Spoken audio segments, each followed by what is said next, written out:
কোরআন আমাদের কয়টা? আরো জোরে বলেন কয়টা? পৃথিবীতে সব দল হারিয়ে যাবে, হকের দল একটা থাকবে, সেটাই হলো কোরআনের দল। ঠিক না বেটে? কোরআনের দলটা হলো কার দল? আরো জোরে বলেন কার দল? আমি বলছি আওয়ামী লীগ ভাইদের, বিএনপি ভাইদের, চরমনাই ভাইদের, জামাত ইসলাম ভাইদের, এরপর সুন্নি ভাইদের সবাইকে বলছি, সবার বুকে বুকে একটা কিতাব থাকতে হবে। কিতাবটার নাম কি বলেন? আরো জোরে চিৎকার দিয়ে বলেন কোরআন। তাহলে কোরআন কিয়ামত পর্যন্ত হেফাজত করবেন তিনি কে? সূরা আত-তাওবা 112 নম্বর আয়াতের ভিতরে আল্লাহ রাব্বুল আলামিন মুমিনদের কয়েকটা কোয়ালিটি সম্পর্কে বলছেন, যারা এই কোয়ালিটি অনুযায়ী চলবে আল্লাহ তাদেরকে জান্নাতে ঢুকিয়ে দিবেন। আমাদের বাড়ি কোথায় বলেন তো দেখি? সাইকেল আপনি এনে করি, আমরা জান্নাতে যাবো। আমাদের বাড়ি কোথায়? ভুলের কারণে আসছি কোথায়? দুনিয়াতে। আবার যাবো কোথায়? জান্নাতে। তাহলে আল্লাহ বললেন সূরা তাওবার 112 নম্বর আয়াতে, তোমরা তো একটা কোয়ালিটি পালন করলেই তোমাদেরকে হাসতে হাসতে আমি জান্নাতে ঢুকিয়ে দিব। এই কোয়ালিটি সবাই মানতে রাজি আছেন তো? কথা বলতে হবে, সবাই মানতে রাজি আছেন তো? তবে আমরা জুলুমকারীদের সাথে কখনো সম্পর্ক করব? ইন্নাল্লাহা লা ইউহিব্বুল যালিমিন। জুলুমকারীদের ভালোবাসেন না তিনি কে? ইন্নাল্লাহা মা'আস সাবিরিন। ধৈর্যশীলদের ভালোবাসেন। একজন চিৎকার দিয়ে বলেন তিনি কে? তাহলে আমরা সবর ধরে একটু আলোচনা শোনার চেষ্টা করব। সবাই থাকবেন? সবাই জান্নাতে যাবেন? কথা বলেন, সবাই জান্নাতে যাবেন? আসেন, আল্লাহ রাব্বুল আলামিন কি বলছেন? সূরা তাওবার 112 নম্বর আয়াতে পড়েন। التائبون التائبون العابدون الحامدون السائحون الراكعون الساجدون الآمرون بالمعروف والناهون عن المنكر والحافظون لحدود الله وبشر المؤمنين। আর কথা এটা বলেন, সবাই বলেন কার? আল্লাহ রাব্বুল আলামিন বলছেন التائبون العابدون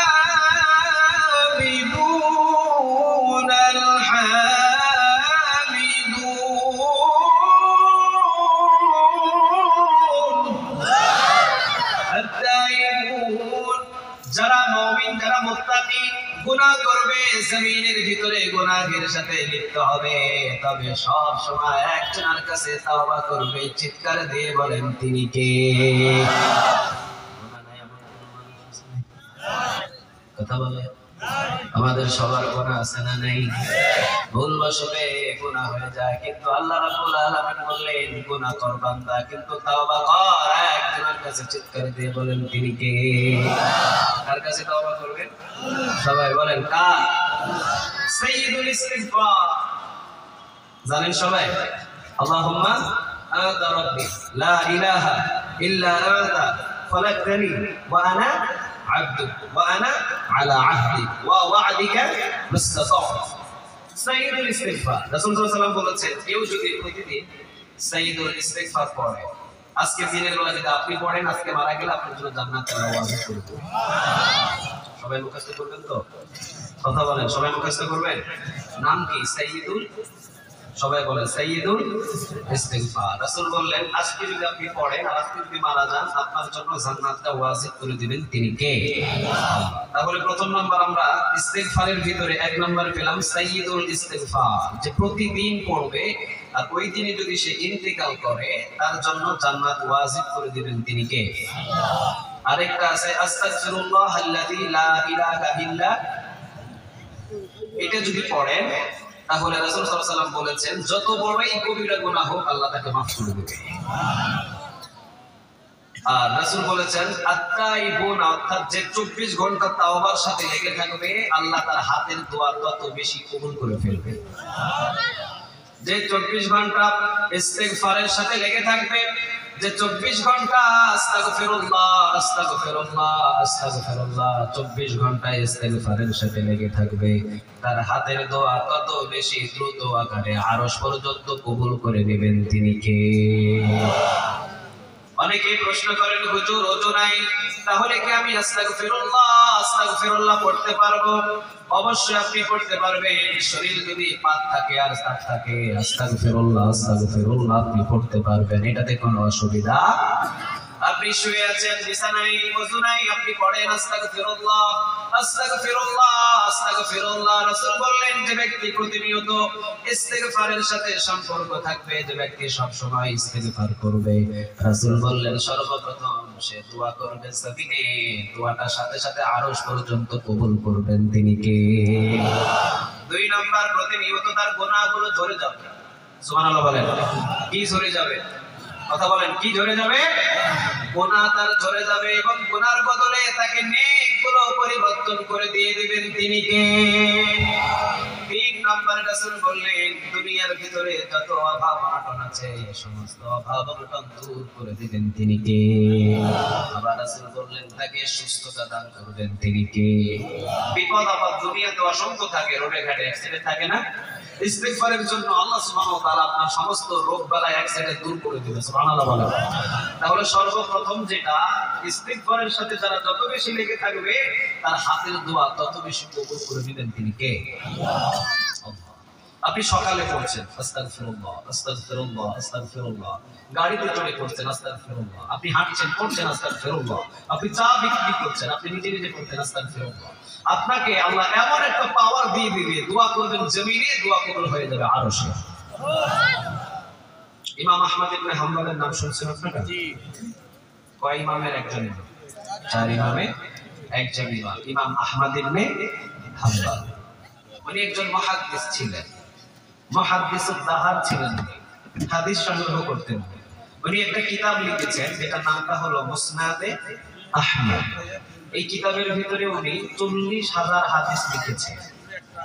সুবহানাল্লাহ, বাড়িতে গিয়ে বলেন কত হাজার হাদিস লিখেছে? কথা বলেন, কত হাজার? 40,000 হাদিস উনি ওনার ওই কিতাবের ভিতরে লিখেছেন, মুসনাদে আহমদ। এটা মদিনা লাইব্রেরিগুলোতে পাওয়া যায়, বিশাল বড়, আমার মতো 5 জন ডাল খেতে পারে, এত বড় কিতাব উনি লিখেছেন। হাদিস সংগ্রহ করতেন এক এলাকা থেকে আরেক এলাকায়। উনি নিজের বাড়ি থেকে প্রায় 300 থেকে 350 মাইল দূরে এসেছেন হাদিস সংগ্রহ করার জন্য। মসজিদে এসে মাগরিবের নামাজ পড়েছেন, মাগরিব পরে ওই মসজিদে এশার নামাজ পড়েছেন। পৌষ আর মাঘ মাসের শীতের রাত। শীতের রাতে কি ঘরে থাকতে ভালো লাগে নাকি বাইরে ভালো লাগে? ঘরে নাকি বাহিরে? তিনি মুসাফির, উনি ঘর পাবে কোথায়? ওনার জন্য এখন কার ঘর? সবাই বলেন কার? উনি আল্লাহর ঘর মসজিদে অবস্থান নিয়েছেন। মাগরিব পড়লেন, এশা পড়লেন, এরপরে এশার পর উনি বসে আছেন মসজিদে। মুয়াজ্জিন এসে কয়, হুজুর উঠেন, ওঠেন মিয়া, আপনি কই থেকে আইছেন? আমি দরজা লক করে দিব, আপনি তাড়াতাড়ি বাইরে। ইমাম আহমদ ইবনে হাম্বল নিজের পরিচয় দিলেন না। সুবহানাল্লাহ বলেন। নিজের পরিচয়টা না দেওয়াটা সুন্নাহ। পরিচয় গোপন রাখবেন, খুশি হবেন তিনি কে? অন্যজন আপনার পরিচয় দিক, অসুবিধা নাই, কিন্তু নিজের পরিচয় নিজে দিলে অহংকার বেড়ে যায়। আর এই অহংকার যদি বাড়ে কিয়ামতের ময়দানে জাহান্নামের আগুনে জ্বালাবেন তিনি কে? 4 জন খলিফা তারা কখনো পরিচয় দিতেন না, রাসূলও পরিচয় দিতেন না। বরং রাসূল বলতেন ইন্নী আব্দুল্লাহ, আল্লাহুম্মা ইন্নী আবদুক, ও আল্লাহ আমি আপনার গোলাম। সুবহানাল্লাহ বলেন। কি পরিচয় দেখতেন? আল্লাহুম্মা ইন্নী আবদুক, ও আল্লাহ আমি আপনার গোলাম, ওয়া ইবনু আবদিক, আমার বান্দার ঘরের গোলাম, ওয়া ইবনু আমাতিক, বান্দির ঘরের গোলাম, আমার বাবা আব্দুল্লাহ সেও আপনার গোলাম, আমার মা আমিনা সেও আপনার গোলাম, আমি গোলামের ঘরের গোলাম। সুবহানাল্লাহ বলেন। ছোট নাকি বড়? কথা বলেন, ছোট নাকি বড়? রাসূল বলেছেন যে ছোট হয় আল্লাহ তার মাথা ধরে তাকে উঁচু করে, আর যে নিজে নিজে উঁচু হয় আল্লাহ তার পা ধরে টান দিয়ে তাকে নিচু করে। তাহলে আজ থেকে কি উঁচু হবেন না নিচু হবেন? উঁচু হবেন নাকি নিচু হবেন? নিচু হবেন, উঁচু করে দিবেন তিনি কে? উনি পরিচয় দেন নাই। আচ্ছা বলেন তো দেখি, ইমাম আহমদ ইবনে হাম্বল উনি ওই জামানার ভিতরে সবচেয়ে বড় মুহাদ্দিস, এত বড় মুহাদ্দিস। আবার ইমাম যদি এই জায়গায় আসে আব্দুর রহমান আস-সুদাইস হুমড়ি খেয়ে পড়বে সবাই সালাম দেওয়ার জন্য, ঠিক না ভাই? ঠিক। কারণ উনি কাবার ইমাম। এটা কি যেমন তেমন কথা? যেখানে দাঁড়িয়ে আমার রাসূল নামাজ পড়াইছে, যেখানে খুতবা আমার রাসূল দিয়েছে, উনি ওখানকার ইমাম। হুমড়ি খাই সবাই সালাম দিতে পড়বেন না? কথা বলেন, পড়বেন? ইমাম আহমদ ইবনে হাম্বল উনি ওই জামানার ভিতরে এত বড় একজন মুহাদ্দিস, মুহাদ্দিসুদ দাহর। ওনাকে দেখার জন্য অসংখ্য আলেম ওলামা লাইন ধরে যেত, সালাম দেওয়ার জন্য লাইন ধরতো। আর এই ইমামকে মসজিদ থেকে বাহির করে দিচ্ছে একজন মুয়াজ্জিন। কিসের জন্য জানেন? কারণ ইমাম আহমদ ইবনে হাম্বল উনি ওনার নিজের পরিচয় দেন নাই। সুবহানাল্লাহ বলেন। ইমাম আহমদ ইবনে হাম্বল যদি বলেন এই বেটা তুই আমাকে চিনোস, আমি ইমাম আহমদ ইবনে হাম্বল, ওনারে কি তাড়াই দিতে পারে? কথা বলেন, তাড়াই দিতে পারে? মুয়াজ্জিন যে লাঠি দিয়ে দূর দিয়া প্রতিবার ইমাম এসে বলবে হুজুর তাড়াতাড়ি হাতে সালাম দিন, আপনার হাতটা দেন একটু চুম্বন করে দিন। আমি এক মাহফিলে যাচ্ছিলাম সাতক্ষীরাতে, আপনাদের মতোই দর্শক ছিল, এইরকম জমজমাট ময়দান ভর্তি। বাস আমাকে নিয়ে আসতেছে স্টেজে, একজন পোলা আমার খেলা মায়েরা বোতা দিয়ে হরেন মিয়া হুজুর আসতেছে, আমার খেলা দিয়ে কয় হরেন মিয়া হুজুর আসতেছে, রাস্তা ক্লিয়ার করে। এবারে সবাই ধরে ধরে আমার তো উঠানো, উপরে উঠানোর পর এবার যে সামনে যে ঠেলা মারছে ও আয়েশা কয় হুজুর ভুল হয়ে গেছে, হুজুর সরি ভুল হয়ে গেছে, আমি বুঝিনি। কারণ ও যে ঠেলা মারছে আমি যদি না শুনতাম কিলো দুসেরটা দিয়ে দিতাম। হুজুর আসতেছে, কিন্তু কে হুজুর সেইটাই হে জানে না। ইমাম আহমদ ইবনে হাম্বল নিজের পরিচয় দেন নাই। পরিচয় যদি দিতেন অবশ্যই মুয়াজ্জিন জায়গা দিতেন, সরি বলতেন, নিজের পরিচয় দিলেন না। উনি বললেন ঠিক আছে বাবা তুমি তোমার মসজিদটা লক করে দাও, আমি যাচ্ছি আমার দিকে। উনি কিতাবের বস্তাটা কাঁধের উপরে নিয়ে উনি রাস্তা দিয়ে পোষার মাঘ মাসের শীতের রাতে উনি হাঁটছেন। ৩-৪টা রাস্তা এসে একত্রিত হয়ে একটা চৌমুহনী হয় না, ওই জায়গায় দেখবেন আমার মা বোন অথবা ভাইরা ছোট ছোট রুটি বিক্রি করে, পিঠা বিক্রি করে, আছে এখন তো ভাই যখন ঘোরাঘুরি করেন দেখেন না কত ঘাটে। ওই জায়গায় একটা সাবুন খাব্বাস একজন যুবক ছেলে, এই যে তোমাদের মতো যুবক, একটা যুবক ছেলে ও রুটি বিক্রি করতেছে, ও রুটি বিক্রি করে। ইমাম আহমদ ইবনে হাম্বল উনি রুটি বিক্রেতার কাছে গিয়ে সালাম দিয়ে দিলেন। রুটি বিক্রেতা সালামের উত্তর স্বাভাবিক ভাষায় দিয়ে দিলেন, স্বাবলম্বী ভাষায়, সুবহানাল্লাহ বলেন, সুন্দর ভাষায় পরিপূর্ণ ওয়া আলাইকুম আসসালাম ওয়া রাহমাতুল্লাহি ওয়া বারাকাতুহু ওয়া মাগফিরাতুহু ওয়া হায়াতুহু, একের পর এক উত্তর দেওয়া ইমাম আহমদ ইবনে হাম্বল অবাক হয়ে গেছে, সুবহানাল্লাহ বলেন। এবার চিন্তা করলেন এটা তো সাধারণ যুবক না, দেখি এর কাছে থাকা যায় কিনা কিছুক্ষণ। ওর তো চুলা, শীতের সময় যদি চুলার পাশে বসেন কেমন লাগে? ভালো লাগে। ওর তো চুলা জ্বালানো, ও তো রুটি বানায়, ওর পাশে যদি আমি একটু বসি তাহলে আমিও একটু গরম তাপ পেলাম, আমার রাতটা কেটে গেল। ইমাম আহমদ ইবনে হাম্বল ওনাকে বললেন বাবা আমি কি তোমার এই চুলার পাশে অল্প সময় বসতে পারি? আহলান ওয়া সাহলান, খুব সামনে, নো প্রবলেম, কোনো প্রয়োজন নাই আপনি আপনাকে জিজ্ঞাসা করা আমাকে, আপনি বসেন। আহলান ওয়া সাহলান, স্বাগতম আপনাকে, বসেন, আপনি কতক্ষণ থাকবেন থাকেন। ইমাম আহমদ ইবনে হাম্বল উনি কিতাবের বোঝাটা নামিয়ে ওখানে একটু বিছানার ব্যবস্থা করে উনি ওখানে ডালান দিয়ে বসে উনি কিতাবের দিকে তাকায়। লম্বা সময় পর্যন্ত যুবকের দিকে লক্ষ্য করে ইমাম আহমদ ইবনে হাম্বল তাকিয়ে দেখে যুবক যখন খামিরটা হাতের ভিতরে নেয় তখন পড়ে আস্তাগফিরুল্লাহ। কি পড়ে? কথা বলেন, কি পড়ে? আস্তাগফিরুল্লাহ। খামিরটা যখন বেলে তখন পড়ে আস্তাগফিরুল্লাহ। যখন এইভাবে করে মা বোনেরা ভালো পারবেন, তখন পড়ে আস্তাগফিরুল্লাহ। রুটিটা যখন তাপার উপরে দেয় তখন পড়ে আস্তাগফিরুল্লাহ। তাপা থেকে যখন রুটি উল্টায়া দেয় তখন পড়ে আস্তাগফিরুল্লাহ। তাপা থেকে যখন রুটি নামায় তখন পড়ে আস্তাগফিরুল্লাহ। রুটি বিক্রি করতে কি পড়ে? টাকা নিতে কি পড়ে? টাকা রাখতে কি পড়ে? আস্তাগফিরুল্লাহ। ইমাম আহমদ ইবনে হাম্বল তিনি অবাক হয়ে লং টাইম পর্যন্ত দেখে ইমাম আহমদ ইবনে হাম্বল বললেন বাবা আমি তোমাকে একটা কথা জিজ্ঞেস করতে চাই। কি কথা হুজুর বলেন? আমি লম্বা সময় পর্যন্ত দেখতেছি তুমি সব কাজের শুরুতে কাজ, কিন্তু তোমার জবান দিয়ে একটা শব্দ বাহির হয় আস্তাগফিরুল্লাহ। কি বাহির হয় বলেন? সবাই একটু জোরে মুখস্থ করেন, কি বাহির হয়? আবার বলেন, মুখস্থ করতে হবে, আবার বলেন আস্তাগফিরুল্লাহ। এটা বাহির হয়। তুমি সব কাজের শুরুতেই দিচ্ছি আস্তাগফিরুল্লাহ পড়ো। তো উনি মুস্কি হাসি দিয়ে বলছেন হুজুর আল্লাহ রাব্বুল আলামিন আমি এই ইস্তেগফারের সাথে লেগে থাকার কারণে 24 ঘন্টা আল্লাহ আমাকে মুস্তাজাবুদ দাওয়া বানিয়ে দিয়েছে। মুস্তাজাবুদ দাওয়া মানে বুঝেন? যারা দোয়া করে জমিনে ওদের দোয়াটা আরশের সাথে সাথে ধাক্কা লেগে যায়। মুস্তাজাবু দাওয়া সাহাবীগুলো ওরা মদিনার ভিতরে দোয়া করেছে, আল্লাহ মদিনায় বৃষ্টি দাও। ওরা হাত নামানোর আগে বৃষ্টি পড়া শুরু হয়ে গেছে।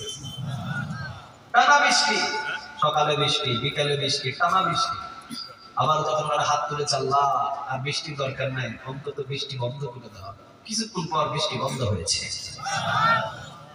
এরা হলো মুস্তাজাবু দাওয়া, দোয়া কবুল হয় এদের হাতে। এই রুটি বিক্রেতা এই ছেলেটা বলছে, আল্লাহ সুবহানাহু ওয়া তাআলা আমাকে মুস্তাজাবু দাওয়া বানিয়ে দিয়েছে। ইমাম আহমদ ইবনে হাম্বল বললেন, সর্বনাশ, তুমি মুস্তাজাবু দাওয়া? কয় হ্যাঁ, আনা মুস্তাজাবু দাওয়া। বিশ্বাস হয় না? ইমাম আহমদ ইবনে হাম্বল কয় না, আমার বিশ্বাস হয় না। কয় বিশ্বাস হয় না? কয় না, কয় আমি নিজে প্রমাণ। এই পর্যন্ত যা আল্লাহর কাছে চেয়েছি সব আল্লাহ কবুল করে ফেলেছে। আমি নিজে প্রমাণ। আল্লাহকে বলেছে, আল্লাহ এটা দেন, আল্লাহ দিয়ে দিয়েছে। আল্লাহ এটা করে দেন, আল্লাহ করে দিয়েছে। আমি নিজে প্রমাণ, সব দোয়া কবুল, একটাও বাদ যায় না। যা চাইছি সব কবুল করছে, খালি একটা ছাড়া। কয়টা? কথা বলে, কয়টা? একটা। ওই একটা ছাড়া সব কবুল? হ্যাঁ, একটা ছাড়া সব কবুল। ইমাম আহমদ ইবনে হাম্বলের কোনটা হলো বেড়ে গেল, ওইটা আবার কোনটা, এটা কবুল হয় না। যুবক কইতেছে, তারপরে বইলা লাভ কি? বলো না বাবা, ওইটা কোনটা যেটা কবুল হয় না? যুবক বললেন, আপনি বুঝে নেন, যতদিন পর্যন্ত রুটি বিক্রি করেছি ততদিন পর্যন্ত ইস্তেগফারের সাথে আমার সম্পর্ক ছিল। আমি পড়েছি আস্তাগফিরুল্লাহ, আস্তাগফিরুল্লাহ, আস্তাগফিরুল্লাহ, আস্তাগফিরুল্লাহর সাথে সম্পর্ক করেছি। আস্তাগফিরুল্লাহর সাথে সম্পর্ক করার কারণে মুস্তাজাবু দাওয়া বানিয়ে দিয়েছেন তিনি কে? মুস্তাজাবু দাওয়া। সব দোয়া কবুল হয়েছে, একটা ছাড়া। জোরে বলেন কয়টা? আরো জোরে বলেন কয়টা? একটা কবুল হয় নাই। সব দোয়া কবুল হয়েছে, একটা দোয়া শুধুমাত্র কবুল হয় নাই। ইমাম আহমদ ইবনে হাম্বল বললেন, বাবা ওই দোয়াটা আবার কোনটা যেটা তোমার কবুল হয় না? যুবকটা বলে, হুজুর সব দোয়াই কবুল হয়েছে, তবে একটা কবুল হয় নাই। সেইটা হলো, এই জামানার ভিতরে অনেক বড় একটা মুহাদ্দিস আছে, নামটা হলো ইমাম আহমদ ইবনে হাম্বল। অনেক বড় একজন মুহাদ্দিস আছে, আপনি নাম শুনছেন? ওনার নাম হলো ইমাম আহমদ ইবনে হাম্বল। উনি হলেন মুহাদ্দিসুদ দাহর। উনি হেঁটে হেঁটে হাদিস সংগ্রহ করে। আমি আল্লাহরে বহুবার বলছি, আল্লাহ কোন একদিন তুমি আমারে ওই ইমাম আহমদ ইবনে হাম্বলের সাথে বাড়িতে, ওনার বাড়িতে হোক আর যেখানেই হোক, অন্তত 2 মিনিটের জন্য সাক্ষাতের একটা ব্যবস্থা করে দিও। বেশি লাগবে না, 2 মিনিটের জন্য একটা সাক্ষাতের তুমি ব্যবস্থা করে দিও। আল্লাহ তোমার কাছে এইটাই চায়, আর কিছু চাই না। এত বড় একজন মুহাদ্দিস, একজন মুহাদ্দিসুদ দাহর, উনি হাদিস সংগ্রহ করে এই জামানাতে হেঁটে হেঁটে। আল্লাহ সবাই তো ওনার দেখা পায়, সবাই তো গিয়ে গিয়ে ওনার সাথে দেখা করে আসে। তুমি আমার একদিন লইয়া যাও, একদিন ওনার বাড়িতে লইয়া যাও, না হয় কোনো ময়দানে যদি উনি আসে, ওনার কাছে গিয়ে আমাকে 2 মিনিটের জন্য একটু সামনে থেকে ওই মুহাদ্দিসকে দেখার জন্য একটা সুযোগ করে দিও। এতবার বলেছি আল্লাহকে, এইটাই শুধু কবুল হয়, বাকি সব কবুল হয়ে যাবে।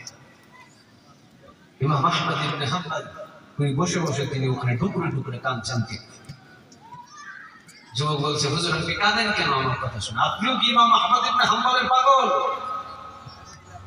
ইমাম আহমদ ইবনে হাম্বল বলছে, বাবা তোর এই দোয়াটা কবুল হয়ে গেছে, এইটাও কবুল, এইটাও কবুল। যুবক অবাক হয়ে তাকিয়ে আছে, এইটাও কবুল মানে? আপনি কে? ইমাম আহমদ ইবনে হাম্বল আঙ্গুলটাকে ইশারা করে দিয়ে বলছে, বাবা এটাও কবুল দোয়া। কারণ ইমাম আহমদ ইবনে হাম্বলকে দেখার জন্য 350 মাইল দূরে ওর বাড়িতে যাওয়ার দরকার নেই। 350 মাইল দূর থেকে রাস্তায় হেঁটে হেঁটে কুয়াশায় কুয়াশার মাঝ মাসের শীতের রাতে তোর রুটির দোকানের পাশে সারা রাত ইমাম আহমদ ইবনে হাম্বলকে বসিয়ে রেখেছে। আনা ইমাম আহমদ ইবনে হাম্বল, আমি ইমাম আহমদ ইবনে হাম্বল। সারা রাত তোর রুটির দোকানে আমাকে বসিয়ে রেখেছেন তিনি।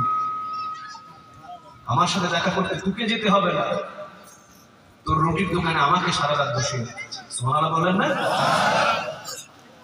এই জন্য ইস্তিগফারের সাথে যারা বেশি বেশি লেগে থাকে তাদের হাতের দোয়া কবুল করেন তিনি কে? আজ থেকে আমাদের একটা সবক হবে, সেটা আমরা সব কাজে সব জায়গায় প্রায় সুযোগ পেলেই কি পড়ব?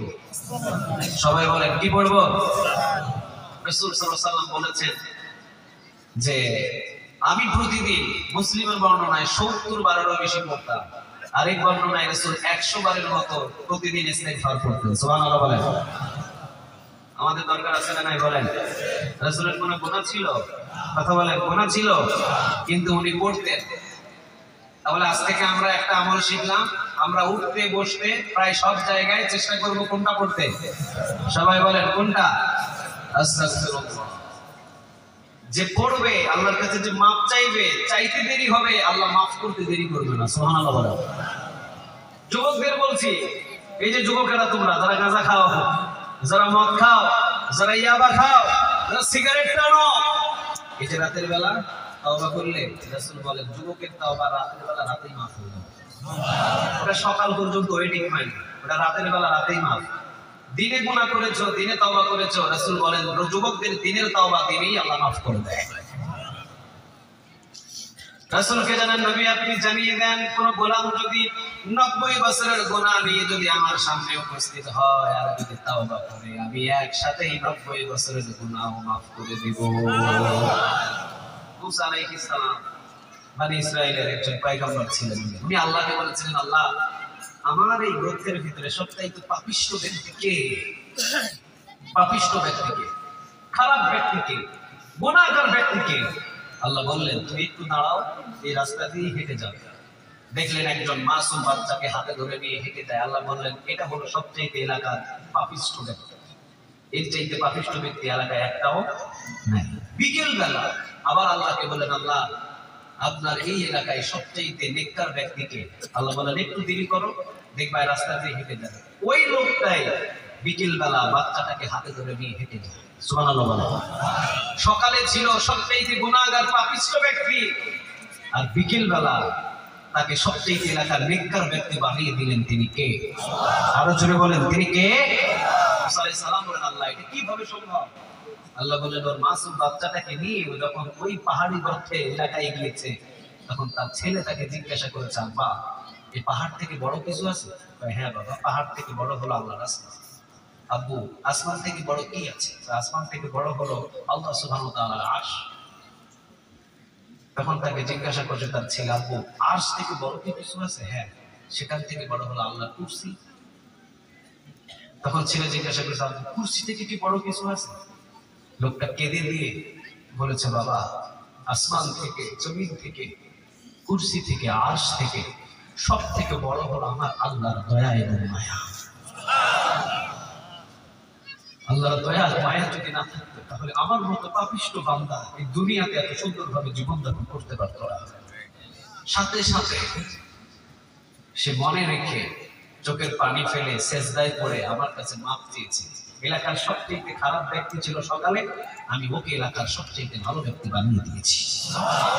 ও এখন এমন নিষ্পাপ যে মায়ের গর্ভ থেকে একজন সন্তান যেভাবে নিষ্পাপ হয়ে আসে, আমি তাকে সব গুনাহ মাফ করে দিয়ে নিষ্পাপ একটা শিশুতে রূপান্তরিত করে দিয়েছি। ওমর রাদিয়াল্লাহু তাআলা নাম শুনছেন আপনারা? কি ছিলেন তিনি? কয় নম্বর খলিফা ছিলেন? ওনার একটা অভ্যাস ছিল, হাতের ভিতরে একটা চাবুক নিয়ে উনি রাতে রাতে মানুষের দাঁড়ে দাঁড়ে ঘুরতেন। সুবহানাল্লাহ বলেন। উনি দেখতেন যে কে কোন সুবিধায় আছে, কে কোন অসুবিধায় আছে, উনি খবর নিতেন। 3টা আমল উনি রাতের বেলা করতেন, এরপরে তিনি ঘুমের বিছানায় যাইতেন। সুবহানাল্লাহ বলবেন না? উনি দিনের বেলায় হাতের ভিতরে চামড়ার চাবুক নিয়ে উনি খেজুর বাগান দিয়ে হাঁটতে, আপনাদের মতো একটা যুবকের সাথে ওনার দেখা। কত দ্রুত ভাবে যুবকের তাওবাটা কবুল হয়ে যায়, আপনি অবাক হয়ে যান। ওমর রাদিয়াল্লাহু তাআলা যুবকের সাথে দেখা হতেই পিছন থেকে সালাম নিয়ে দিলেন। যুবক সালাম দিলেন, দেখে ওমর রে দেখে যুবকের শরীর দিয়ে ঘাম ছোটা শুরু হয়েছে। ওমর রাদিয়াল্লাহু তাআলা বলছেন, কি খাও তুমি তোমার গ্লাসে? যুবকের হাতের ভিতরে একটা গ্লাস ছিল। কি ছিল? কথা বলেন, কি ছিল? এরকম একটা গ্লাস ছিল। ওমর বললেন, তোর গ্লাসের ভিতরে কি? যুবকটা বলছে যে ওমর, আমি আমার গ্লাসের ভিতরে করে আমি এই বাগানে মধু পান করতেছিলাম, কিন্তু খাইতেছে মদ। কি খাইতেছিল? মদ। বলছে কি মধু। মধু বললে মাপ, আর মদ হইলে কয়টা বেতের বাড়ি? কথা বলেন কয়টা? 80টা। এটা কি গোপনে নাকি প্রকাশ্যে? আর ওমরের হাতে যদি পড়ে ওর কি বাঁচার উপায় আছে? কথা বলেন উপায় আছে? নাই, উপায় নেই। ওমরের ছেলে আব্দুর রহমান, আবু শাহামা, ওমরের ছেলে, নাবিস খেয়েছিল। নাবিস, মদও খাই নাই, নাবিস খেয়েছিল সাধারণ। এই নাবিস খাওয়ার কারণে ওমর নিজের 80টা বেতের বাড়ি মেরেছিলেন। ঢাকা স্পটে নিজের সন্তান ইন্তেকাল করেছে, মারা গিয়েছে। কোন কোন বর্ণনা এসেছে 1 মাস পরে ওই আঘাতে মারা গেছে। নিজের ছেলেকে বিন্দু পরিমাণ উনি ছাড় দেন নাই। নিজের ছেলেরা যদি ছাড় না দেয়, অন্যের পোলারে ছাড় দিবে? কথা বলেন ছাড় দিবে? ও জানে যেটা ওমর, ওর হাতের ভিতরে চাবুক। যদি এটা জানে যে আমি মদ পান করতেছি, সাথে সাথে ওমর আমাকে গলার চেপে ধরে মসজিদের পিলারের সাথে বেঁধে ফেলবে। এরপরে নামাজ শেষ করে সবার সামনে আমাকে 80টা বেতের বাড়ি দেবে। আর ওমরের হাতের বেতের বাড়ি সহ্য করার মতো আমার শরীরে সেই শক্তি নাই। ও মিথ্যা কথা বলে ফেলেছে ওমর। আমার হাতের ভিতরে মদের গ্লাস না, তুমি কি সন্দেহ করতেছো? আমার হাতের ভিতরে মধুর গ্লাস। ওমর রাদিয়াল্লাহু তাআলা আনহু তিনি বলেন, যদি মধুর গ্লাস হয় তাহলে তুমি গ্লাসটা আমার হাতে দাও, কারণ মধু পান করতে আমি বড় ভালোবাসি। রাসূল নিজেও মধু পান করতেন। সুবহানাল্লাহ। মধু হালাল না হারাম? কথা বলেন হালাল না হারাম? হারাম জিনিস থেকে বাঁচবেন, হালাল জিনিস খাবেন। গায়বে ইলম দান করবেন তিনি কে? হালাল জিনিস খাবেন, হালাল হালাল উপার্জনের টাকা দিয়ে খাবেন, দেখবেন মেধা শক্তি ভালো থাকবে। আর হারাম জিনিস খাইবেন, দিন দিন পাগল হবেন। কি হবেন? পাগল হবেন। হালাল গুলো খাইবেন। যুবক ওমর রাদিয়াল্লাহু তাআলা আনহু হাতের ভিতরে গ্লাস দিতে বড় ভয় করে। ওমর রাদিয়াল্লাহু তাআলা আনহু বলেন, যদি মধুর গ্লাস হয় তাহলে আমার হাতে দে, এখান থেকে 1 চিমটি মধু আমি ওমরও পান করব। সুবহানাল্লাহ বলেন। ওমর তো নাসরুল্লাহ, ওর জ্ঞান কম না বেশি? সবাই বলেন কম না বেশি? বেশি। রাসূল সাল্লাল্লাহু আলাইহি ওয়াসাল্লাম স্বপ্ন দেখতেন। রাসূল একদিন মসজিদে নববীতে স্বপ্ন দেখেছেন। স্বপ্ন দেখে মসজিদে নববীতে ফজর নামাজের পর রাসূল বলছেন, আজকে আমি কি স্বপ্ন দেখেছি জানো? সাহাবীরা বলছেন, ইয়া রাসূলুল্লাহ কি খোয়াব দেখেছেন, কি স্বপ্ন দেখেছেন? কয়, আমি স্বপ্ন দেখেছি আমি আমার এই আঙ্গুল থেকে দুধ বাহির হচ্ছিল, আমি দুধ চুষে চুষে খাচ্ছিলাম। খাওয়ার পর আঙ্গুল টান দিলাম, দেখলাম একটু দুধ আমার আঙ্গুলে লেগে আছে।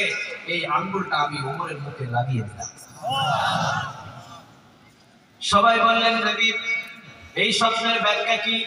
রাসূল সাল্লাল্লাহু আলাইহি ওয়াসাল্লাম বললেন, এই স্বপ্নের ব্যাখ্যা হলো, আমি এটা হলাম ইলমের শহর। আল্লাহ রাব্বুল আলামিন আমাকে জ্ঞান দিয়েছেন, ইলম দিয়েছেন। এরপরে ওমরের স্থান আল্লাহ দিয়ে দিয়েছে। সুবহানাল্লাহ। ওর বুদ্ধি বেশি, রাষ্ট্র পরিচালনা করার মতো কঠিন ছিল বুদ্ধিও না। আমার জ্ঞানের পরে ওমরকে আল্লাহ জ্ঞান দিয়েছে। সুবহানাল্লাহ বলেন।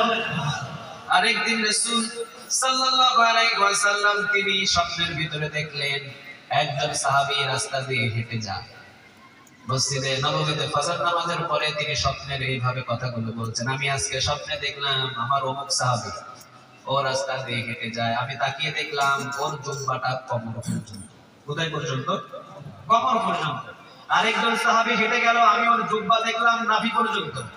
আরেকজন হেঁটে গেল, ওর জুব্বা দেখলাম বুক পর্যন্ত। আরেকজন হেঁটে গেল, ওর জুব্বা দেখলাম হাঁটু পর্যন্ত। আরেকজন হেঁটে গেল, দেখলাম হাঁটু আর টাকনুর মাঝামাঝি পর্যন্ত। কিন্তু ওমরকে যখন আমি দেখতে পেলাম, দেখলাম এত বড় লম্বা জুব্বা, ও টেনে হিঁচড়ে নিয়ে যেতে পারে, এত বড় লম্বা ওর জুব্বা। সবাই বললেন, নবী এই স্বপ্নের ব্যাখ্যা কি করলেন? রাসূল বললেন, এই স্বপ্নের ব্যাখ্যা করলাম, যার জুব্বাটা ছিল নাভি পর্যন্ত, ওর দিনদারিতা ওর তাকওয়া ছিল নাভি পর্যন্ত। যার ছিল কোমর পর্যন্ত, ওর তাকওয়া ওর দিনদারিতা ছিল নাভি পর্যন্ত। যার হাঁটু পর্যন্ত, ওর তাকওয়া ওর দিনদারিতা ছিল হাঁটু পর্যন্ত। আর ওমর রাদিয়াল্লাহু তাআলা আনহুর তাকওয়া এবং দিনদারিতা এত বেশি ছিল যে টেনে হিচড়ে এসে নিয়ে যেতে পারে না। সুবহানাল্লাহ বলেন। তাকওয়া কাকে ভয় করতেন বেশি? আরো যদি চিৎকার দিয়ে বলেন কাকে? নিজের ছেলে আব্দুল্লাহ রাদিয়াল্লাহু তাআলা আনহু, ওমরের নিজের ছেলে। ওমর যখন প্রেসিডেন্ট, 12.5 লক্ষ বর্গ মাইলের প্রেসিডেন্ট, নিজের ছেলে আব্দুল্লাহ একদিন কোরবানের বাজারে উট বিক্রি করার জন্য উট নিয়ে একটা ধরে দাঁড়িয়ে আছে। আমরা সবাই গরু বিক্রি করতে যাই না? কথা বলেন, যান যান। উট বিক্রি করার জন্য ওমর নিজের ছেলে আব্দুল্লাহ এভাবে উট নিয়ে দাঁড়িয়ে আছে, বাজারে বিক্রি করতেছে। একজন দাম বলে, এই আব্দুল্লাহ তোমার উটের দাম কত? 80 দিরহাম। 78 দিরহাম হলে দিবা, পায় না 80 দিরহাম লাগবে। একের পর এক দাম করে চলে যায়। ওমর দেখলেন নিজের ছেলে আমার আব্দুল্লাহ কোন দিন উটের মালিক হলো, আমি নিজে টের পাইলাম না, ও আবার কোন দিন উটের মালিক হয়ে গেল। ওমর নিজের মুখের ভিতরে মাস্ক লাগিয়ে ওমর আব্দুল্লাহকে নিয়ে জিগাই, কামা হাযা আব্দুল্লাহ, আব্দুল্লাহ তোমার এই বস্তুর দাম কত? এটা জানোয়ারের দাম কত? উটের দাম কত? 80 দিরহাম। 80 দিরহাম হলে দিতে পারবেন। দেখেন না স্বাস্থ্য কত সুন্দর গোলগাল হয়ে আছে। ওমর চলে গেলেন, একটু পরে মুখের মাস্কটা খুলে এসে সামনে আব্দুল্লাহ সামনে দাঁড়ায় কয়, উটের মালিক উনি কোন দিন? আব্দুল্লাহ সালাম দিলেন, বাবা সালাম গ্রহণ করেন, আপনি প্রেসিডেন্ট মানুষ, আপনি কেন এই কোরবানের বাজারে? ওমর বললেন, দেশ চালানো শুধু এসি রুমের ভিতরে ঘোরাঘুরি করা না, দেশ চালানোর জন্য জনগণের কাছে খবর নিতে হয়, ঠিক না বেঠি? ওমর বলেছেন, মাজলুমের চোখের পানি পড়ার পরে যদি মাজলুমের কাছে ক্রেতা যদি উপস্থিত না হতে পারে, ওই মাজলুমের চোখের পানির হিসাবটাও কিয়ামতের ময়দানে ওই নেতার কাছ থেকে নেবেন তিনি কে? কি কথা বলেছেন তিনি? আমি শুধু রাষ্ট্র পরিচালনা করতে ঘরে বসে থাকবো? আরে না বেটা, কোরবানের বাজারে কি হচ্ছে, কোনো দুর্নীতি হচ্ছে নাকি, এটা দেখার নামও এটা রাষ্ট্র পরিচালনা করার একটা কাজ। চিৎকার দিয়ে বলেন ঠিক কিনা? আমি এসেছি, আচ্ছা তোর ক্ষতি কি? বল তোর এই উটের মালিককে। আব্দুল্লাহ বলেন, আমি নিজে উটের মালিক। ভাই তুই কোন দিন উটের মালিক হলি? কিভাবে মালিক হলি তুই? আব্দুল্লাহ বলছেন, আব্বা আমি আমার মায়ের কাছ থেকে 30 দিরহামের মতো ধার নিয়েছি, আমার কাছে দিল 20-30 দিরহাম, 60 দিরহাম দিয়ে শুকনা একটা উট কিনেছিলাম। 3 মাস আপনি যেখানে রাষ্ট্র পরিচালনা করেন, এই মসজিদে নববীর পিছনে যে জমিনগুলো আছে, এই জমিনগুলো থেকে সবুজ সবুজ ঘাসগুলো কেটে আমি একটা মরুভূমিকে খাইয়েছি। 3 মাস খাওয়ানোর পর এটা এখন একটু স্বাস্থ্য হয়েছে, এখন 20 দিরহাম লাভ, 80 দিরহাম দিয়ে বিক্রি করতে পারবো। ওমর রাদিয়াল্লাহু তাআলা আনহু তিনি বললেন, বাবা 60 দিরহাম দিয়ে উট কিনেছো, ভালো কথা, মরুভূমির জমিনে এইটা বেঁধেছো, ভালো কথা, কিন্তু মসজিদে নববীর পিছনে যে সবুজ সবুজ ঘাসগুলো খাইয়েছো, ওই জমিনগুলো তো মদিনার জনগণের জমিন, ওই জমিন তো তোমারও নয়, ওই জমিন তো আমারও নয়, ওই জমিনটা তো মদিনার জনগণের জমিন। মদিনার জনগণের জমিনের ঘাস খাইয়ে নিজের উটটাকে মোটা এবং তাজা করে বাজারে বিক্রি করে 20 দিরহাম লাভবান হবে না? 60 দিরহাম দিয়ে কিনেছো, 60 দিরহাম শুধুমাত্র নিজের পকেটে রেখে দিতে পারবা, বাকি যত লাভ হবে মদিনার জনগণের সমস্ত ঘাস খাইয়ে যেহেতু উটটাকে মোটা তাজা করেছো, লাভের অংশটুকু মদিনার রাষ্ট্রীয় খাজানায় জমা দিয়ে দিও। 1 টাকা দিতে পারবা, অধিকার নাই তোমার। সুবহানাল্লাহ বলবেন না? তাকওয়া বেশি না কম? সবাই বলেন বেশি না কম? বেশি। তাকওয়া বেশি। ওমর রাদিয়াল্লাহু তাআলা আনহু রাষ্ট্রীয়ভাবে এক বোতল তিনি পেয়েছিলেন হলো মধু, ভাগে পেয়েছিলেন কয় বোতল? কথা বলেন কয় বোতল? 1 বোতল করে। এই 1 বোতল মধুর ভিতরে ভাগ ছিল 6 জন। ওমর রাদিয়াল্লাহু তাআলা আনহু নিজের বিবিকে ভাগ করতে দেয় না, কয় না তোমারে দিলে, তুমি যেহেতু প্রেসিডেন্টের বিবি তো তুমি হয়তো বেশি নিতে পারো, তোমারে দেওয়া যাবে। পাশের বাড়ির আরেকজনকে দিয়ে ভাগ করাইছে, উনি নিজে ভাগ করে নাই। সুবহানাল্লাহ বলেন। বেশি নিতে পারো, ভাগ হবে না। নিজের ছেলে মাপ দেন নাই, নিজের বিবি ওনার সামনে আসতেন, উনি ছাপ করে কথা বলতেন, রাষ্ট্রীয়ভাবে একটা সম্পদ নিজের বিবির হাতেও কখনো দেন নাই। সুবহানাল্লাহ বলেন। হযরত আলী রাদিয়াল্লাহু তাআলা আনহু একদিন এসেছিলেন, কি ছিল তার তাকওয়া? হযরত আলী রাদিয়াল্লাহু তাআলা আনহু একদিন এসেছেন রাতের বেলা। কোন সময়? কথা বলেন কোন সময়? রাতের বেলা। ওমর রাদিয়াল্লাহু তাআলা আনহুর পাশে এসে বসে বলছেন, ওমর আপনার সাথে আমার ব্যক্তিগত ফ্যামিলি কিছু পরামর্শ করতে চায়। ওমর ফু দিয়ে চারাক বাতি নিভিয়ে দিলেন। কি নিভিয়ে দিলেন? চারাক বাতি নিভিয়ে দিলেন। সাথে সাথে ওমর রাদিয়াল্লাহু তাআলা আনহুকে আলী রাদিয়াল্লাহু তাআলা আনহু প্রশ্ন করলেন, ওমর আপনি ফু দিয়ে চারাক বাতিটাকে নিভিয়ে দিলেন কেন? ওমর রাদিয়াল্লাহু তাআলা আনহু বললেন, আলী, রাষ্ট্রীয় কাজ করার জন্য রাষ্ট্রীয় তেলগুলো দিয়ে আমি চারাকবাতি জ্বালিয়েছি, তোমার ব্যক্তিগত কথা শোনার জন্য যদি রাষ্ট্রীয় জনগণের তেল আমি জ্বালাই, কিয়ামতের দিন আমার কাছ থেকে হিসাব নেবেন তিনি কে? কি তাকওয়া! সুবহানাল্লাহ বলবেন না? সে ওমর হাতের ভিতরে ছিলেন গ্লাস, যুবকের কাছ থেকে গ্লাসটা নিয়ে টান দিয়ে বললেন, তোর মধু থেকে যদি আমি এক সিমটি মধু খাই তোর কোনো আপত্তি থাকবে? কয় না, কোনো আপত্তি থাকবে না, আপনি খাইতে পারেন, কিন্তু তোর কলিজার ভিতর কি দিয়েছে? কথা বলেন, কি দিয়েছে? মোসাফ দিয়েছে, কারণ খাইলেই তো ধরা পড়ে যাবো, সর্বনাশ। আর ধরা পড়লে 80টা বেতের বাড়ি তো মারবে, মিথ্যাতে ছলনা করেছি, এটার জন্য যে ওমর কি করবে আল্লাহ ভালো জানে, ঠিক না ভাই? ঠিক। ভয় দেখেন, ভয়ে ওমরের হাতের ভিতরে গ্লাসটা দিয়ে ও আর কোথাও আপত্তি জানাই নেই, অন্তরে অন্তরে একজনের সাথে তাওবা করে ফেলেছে। কে তিনি? আল্লাহ। ইন্নাল্লাহা লা ইয়ানজুরু ইলা সুওয়ারিকুম ওয়া আমালিকুম ওয়ালাকিন ইয়ানজুরু ইলা কুলুবিকুম ওয়া আমালিকুম। সে বলেছে, ইয়া রব, আপনি তো অন্তরের খবর জানেন, আমি তো ওমরের সামনে আওয়াজও করতে পারতেছি না। আল্লাহ, আমি মনে মনে আমি আপনার কাছে তাওবা করছি, আমি জীবনে কোনদিন আর এক ফোঁটা মদ এই মুখের ভিতরে নেব না। আল্লাহ, আমি তাওবা করে ফেলি, আল্লাহ আমার তাওবা তুমি কবুল করো, আর ওমরের হাত থেকে তুমি আমারে বাঁচাও। ওমরের হাতের ভিতরে যে গ্লাস দিয়েছি, এই গ্লাসের ভিতরে ছিল মধু, ছিল মদ, আমি বলে ফেলেছি মধু। ইয়া রব, তাওবাকারীদের হাতের দোয়া তো কবুল হয়, আল্লাহ তুমি দয়া আর মায়া করে ওমরের হাতের সমস্ত মদগুলোকে মধুতে রূপান্তরিত করে দাও। এনিটাইম দুইটা দোয়া করে ফেললেন। কয়টা? দুইটা। নাম্বার 1, আল্লাহ আমার তাওবা কবুল করো, আমি কোনোদিন মদ খাবো না। তাওবাতুন নাসুহা করে ফেলেছেন। ইয়া আইয়ুহাল্লাযীনা আমানু তুবু ইলাল্লাহি তাওবাতান নাসুহা। তাওবাতান নাসুহা অর্থাৎ এমন তাওবা করে ফেলেছে, তাওবা করেছে জমিনে, সাথে সাথে তাওবাটাকে কবুল করে নিয়েছেন তিনি কে? আল্লাহ রাব্বুল আলামিন তাওবাটাকে কবুল করে নিয়ে সাথে সাথে যখন দোয়া করেছে, আল্লাহ আমার হাতে যে গ্লাসের সব মদগুলোকে তুমি মধুতে রূপান্তরিত করে দাও। ওমর রাদিয়াল্লাহু তাআলা আনহু এক চিমটি হাতের ভিতরে ঢাললেন, জিহ্বা দিয়ে একটু লাগালেন, মিঠা মিঠা। ওমর বললেন, অনেক মধু খেয়েছি, তোর মতো স্বাদের মতো আর একটা মধু খাই না। এত মিঠা, এত মজা, এত স্বাদের মধু আমি আর খাই নাই। সুবহানাল্লাহ বলেন। আচ্ছা বলেন, তাওবা করেছে, সেকেন্ডের ভিতরে কবুল করে নিয়েছে, তিনি কে? আরো জোরে বলেন, তিনি কে?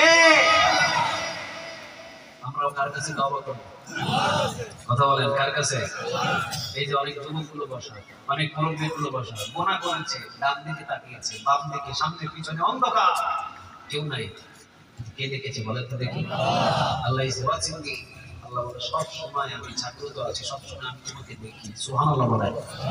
একটা যুবক পর্নোগ্রাফিতে আসক্ত হয়ে গেছে, ও দরজা বন্ধ করে, জানালা বন্ধ করে, লাইট বন্ধ করে, সব বন্ধ করে দিয়ে ঘরের ভিতরে একা একা মোবাইলটা নিয়ে ও বুড়ো ফিল্ম পর্নোগ্রাফি দেখছে, কেউ দেখছে না। আল্লাহ বলছে, আব্দুর রহমান, আমি কিন্তু জেগে আছি। কে জেগে আছে? উনি জেগে আছে, উনি দেখছেন। সবাই ঘুমায়, ঘুমায় না, তিনি কে? তাহলে আমাদের যত গুনাহ হয়েছে, এই গুনাহের খবর কে জানে বলেন? সবাই বলেন না কে? এজন্য আল্লাহ রাব্বুল আলামিন বলছেন, আত-তাইবুন আল-আবিদুন আল-হামিদুন।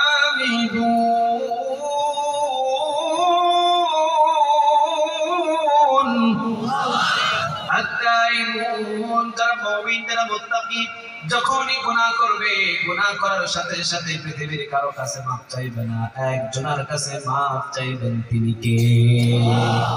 আল্লাহ বলে, আইসো কোনদিন আমার কাছে, 1000 বছরের গুনাহ লয়ে আইসো, আমি আল্লাহ মাফ করে দেব। খালের সমপরিমাণ গুনাহ নিয়ে আমার সামনে আসবি, সাগর পরিমাণ দয়া মায়া নিয়ে আমাদের সামনে হাজির হয়ে যাবেন, তিনি কে?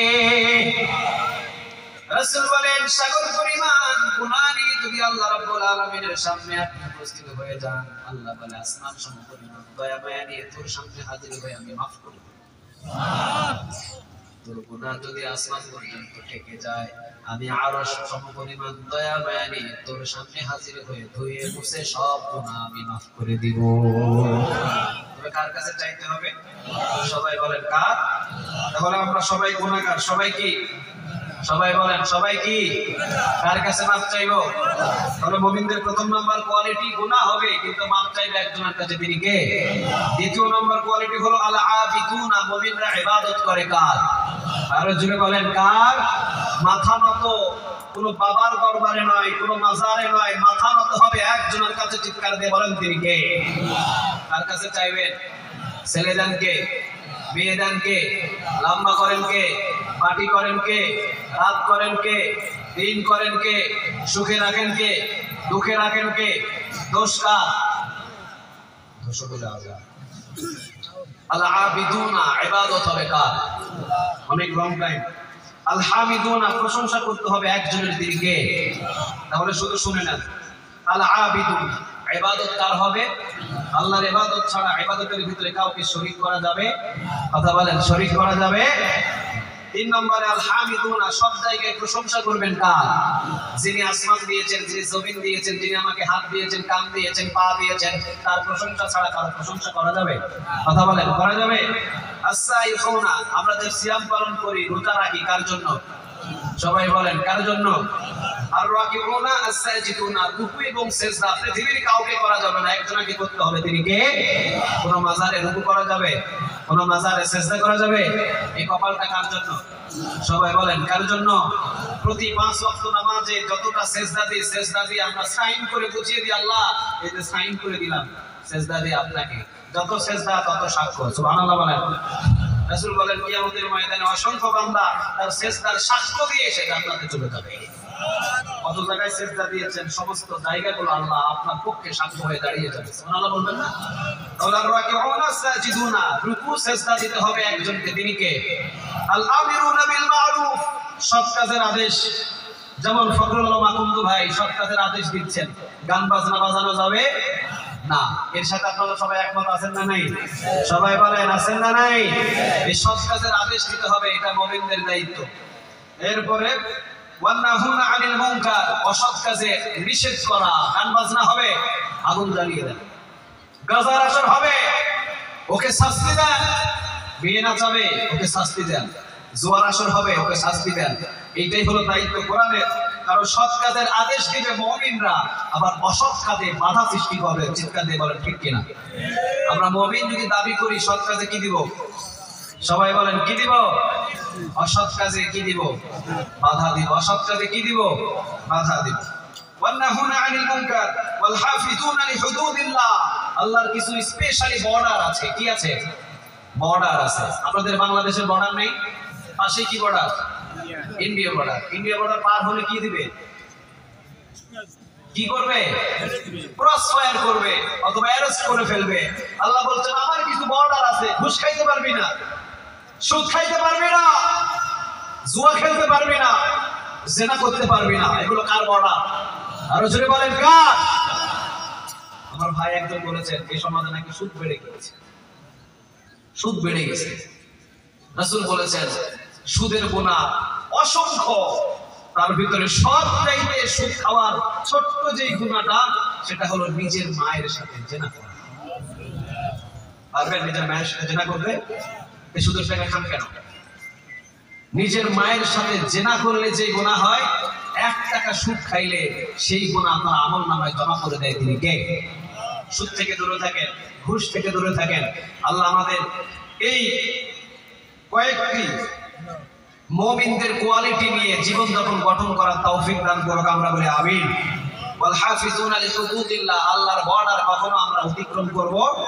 ওয়া বাশশিরিল মুমিনিন, মুমিনদেরকে সুসংবাদ ছড়িয়ে দাও। কিসের সুসংবাদ? যে জান্নাতের ভিতরে যাবে, যে জান্নাতের কোনো কারেন্ট বিল নাই। সুবহানাল্লাহ বলেন। যে জান্নাতের খাওয়ার চিন্তা নাই, ঘুমানোর চিন্তা নাই, বাজার করার চিন্তা নাই। কিন্তু দুনিয়ার জমিনে যে আমরা ফ্যামিলিতে বসবাস করি, বাজারের চিন্তা আছে না নাই? গ্যাস বিল, বাজার, অমুক তমুক। আল্লাহ সুবহানাহু ওয়া তাআলা বলছেন এমন জান্নাত দিব, সব কিছু দিব আমি, আর তুই শুধু খালি শান্তি ভোগ করবি। সুবহানাল্লাহ বলেন। আল্লাহ এই কয়েকটা কোয়ালিটি সম্পর্কে যে আলোচনা করলাম আমাদের সবাইকে মানার তৌফিক দান করুক, আমরা বলি আমিন। আরো জোরে একটু চিৎকার দিয়ে বলেন আমিন। তাহলে গুনাহ হলে তাওবা করব একজনের কাছে, তিনি কে? ইবাদত করব কার? প্রশংসা করব কার? সিয়াম পালন করব, রুকু করব, সিজদা করব একজনের জন্য, কে তিনি? সৎ কাজের কি দিব? অসৎ কাজে কি দিব? আর আল্লাহর যত বর্ডার আছে বর্ডার গুলো আমরা সুদ ঘুষ কখনো খাবো না, বর্ডার গুলো কখনো আমরা অতিক্রম করব অবশ্যই মুমিনিন। তাহলে সুসংবাদ আমাদেরকে দিয়ে দিচ্ছেন তিনি কে? আল্লাহ আমাদের সবাইকে বোঝার তৌফিক দান করুন, আমরা বলি আমিন। আখির দাওয়ানা আলহামদুলিল্লাহি রাব্বিল আলামিন। আসসালামু আলাইকুম ওয়া রাহমাতুল্লাহি তাআলা ওয়া বারাকাতুহু। জি জি বল।